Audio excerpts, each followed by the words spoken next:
Décryptage d'un secteur d'activité à travers l'expérience de terrain et l'analyse d'un chef d'entreprise. Aujourd'hui, on va parler de la relation client à travers les différents canaux de communication. Les choses ont beaucoup évolué en l'espace de quelques décennies. On va en parler avec Erwan Leduf, directeur général de Odigo. Bonjour. Bonjour Stéphane. Entreprise créée en 1986, 650 collaborateurs. On va en parler dans un instant. D'abord, un mot sur la tendance de fond. Auparavant, on contactait le service client essentiellement par téléphone avant éventuellement de se déplacer. Désormais, on peut le faire par beaucoup de moyens, les chats, les mails, les réseaux sociaux. Est-ce que c'est plus complexe à gérer pour une entreprise aujourd'hui ? Juste quelques mots pour que tout le monde comprenne la plateforme Odigo et ce qu'elle apporte aujourd'hui, quels sont ses utilisateurs. Donc vous, moi, la plupart des Français ont d'ores et déjà contacté, utilisé Odigo en contactant leur banque, en contactant leur assurance, éventuellement, vous l'avez peut-être fait sans doute dernièrement, en contactant Chronopost lors de la livraison d'un colis, ou période oblige avec le Covid, si l'assurance maladie vous a contacté parce que vous étiez cas contact, vous avez utilisé indirectement Odigo puisqu'on équipe l'ensemble de ces entreprises. Mais sans le savoir, c'est transparent. Mais sans le savoir, c'est complètement transparent pour l'utilisateur, effectivement. Alors pour revenir à votre question, aujourd'hui, il y a une multitude de canaux par lequel vous pouvez contacter une entreprise. Et donc, historiquement, c'était la voix, c'est ce qu'on connaissait avec taper 1, taper 2, taper 3, avant d'avoir le bon conseiller. Tout ça, c'est maintenant bien révolu.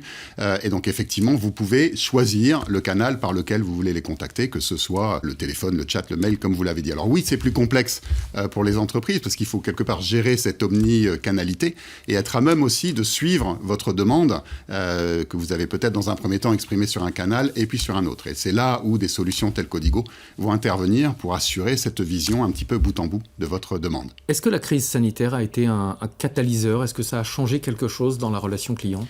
Alors oui, bien évidemment, il y a eu toutes les périodes, on y reviendra peut-être, de confinement et autres, et de renforcement de mesures sanitaires qui ont fait évoluer et qui ont, je pense, amené beaucoup d'entreprises à repenser un peu leur modèle digital.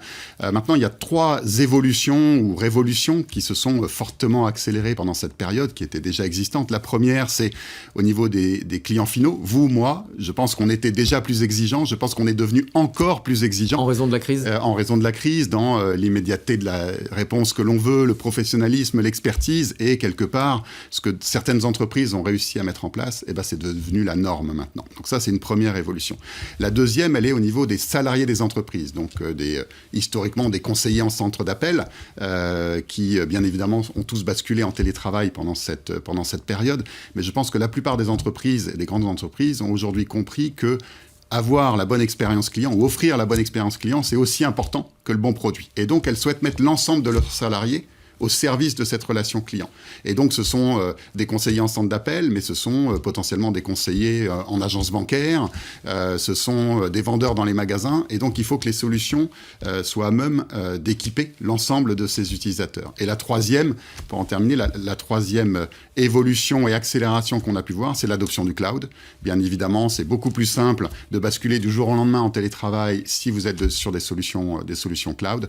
Et d'autres innovations technologiques sur lesquelles on reviendra peut-être autour de l'intelligence artificielle. Alors, on va prendre ces points individuellement. D'abord, est-ce que les entreprises peuvent se permettre aujourd'hui de négliger la relation client ? On a l'impression que le moindre faux pas peut se retrouver rapidement sur les réseaux sociaux et abîmer l'image d'une entreprise. Est-ce que, finalement, le service et la relation client, c'est pas aussi important que le produit ? Exactement. Donc, vous avez tout à fait raison. Et je pense qu'aujourd'hui, à produit équivalent, voire même à produit peut-être un petit peu moins bon, si vous avez une bonne expérience, si vous savez que dans le moindre problème sera traité de la meilleure manière possible, vous irez plutôt vers cette entreprise-là. Je pense qu'elles l'ont toutes compris. Vous avez raison, en termes de réputation, ça va très vite. Si vous appelez un service client, vous n'arrivez pas à modifier votre billet d'avion, votre billet de train, vous allez tout de suite aller sur les réseaux sociaux. Et donc les entreprises aujourd'hui pilotent cette satisfaction, cette relation client en temps réel. Elles sont capables de s'adapter à tout événement un peu exogène, donc des communications sur les réseaux sociaux ou d'autres événements, on en a connu dernièrement, les modifications des contraintes sanitaires sur le transport par exemple.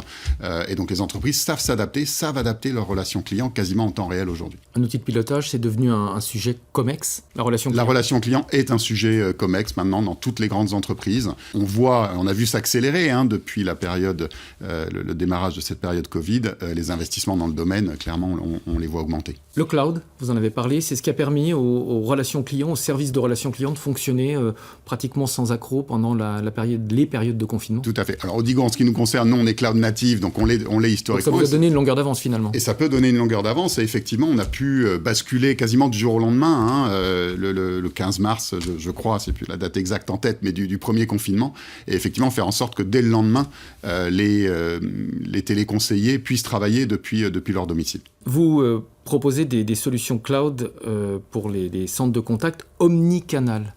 Vous n'aimez pas trop ce terme. L'omnicanalité, c'est cette capacité qu'on expliquait au tout début de cette interview, d'être à même d'adresser l'ensemble des canaux. Donc des interactions entrantes, par mail, par chat, par WhatsApp, par réseau social. Maintenant, nous, on n'aime pas considérer qu'une interaction, c'est forcément un canal. Nous, on préfère parler de conversation, ou en anglais de channel-less, qui fait que demain, vous allez contacter, de nouveau, si je reprends l'exemple du transport, vous allez démarrer cette interaction peut-être sur le web, via un chat pour une réservation de billets, et puis vous allez avoir un problème, donc vous allez téléphoner, vous aurez une confirmation par SMS, il va se passer un certain nombre de choses. Et c'est le cloud qui unifie ces canaux ? Alors, c'est pas forcément... Le cloud permet de les unifier plus rapidement. Après, ce sont des outils tels qu'Odigo qui vont offrir à l'entreprise cette vision complète, parce que, in fine, tout cet échange que vous avez eu avec la marque, c'est une seule et même conversation pour régler un seul et même problème ou une seule et même réservation. Sur le plan technologique, qu'est-ce que l'intelligence artificielle apporte à la gestion de la relation client ?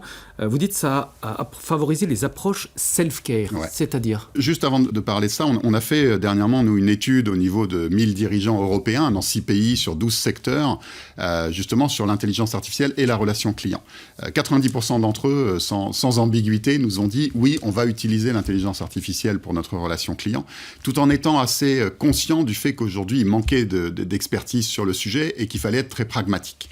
Alors, en fait, l'intelligence artificielle dans la relation client va avoir 2 objectifs.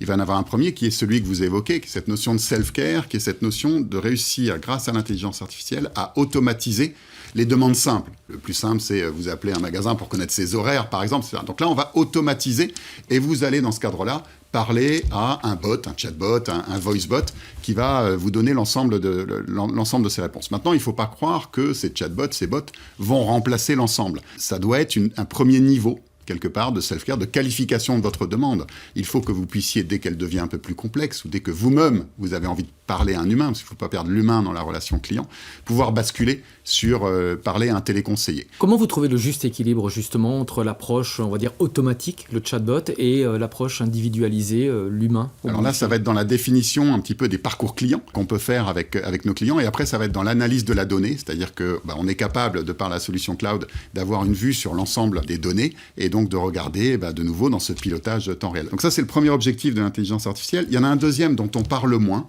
mais dont nous, on est convaincus qu'il est au moins aussi important, c'est que ces agents, que nous on préfère appeler d'ailleurs des ambassadeurs maintenant de la marque, c'est fini le temps où vous aviez des gens, des téléconseillers en centre d'appel qui avaient un script à dérouler. On s'en rendait compte. Et vous vous en rendez compte, bien évidemment. Toute cette période, elle est révolue. Et donc maintenant, ces gens-là vont se retrouver à gérer des cas de plus en plus complexes, puisque les tâches simples auront été automatisées. Et donc, il faut être à même de leur apporter des outils qui vont leur permettre de répondre au mieux à votre demande. Et ces outils, l'intelligence artificielle va aider beaucoup dans l'analyse de la donnée, dans l'analyse de la conversation en temps réel.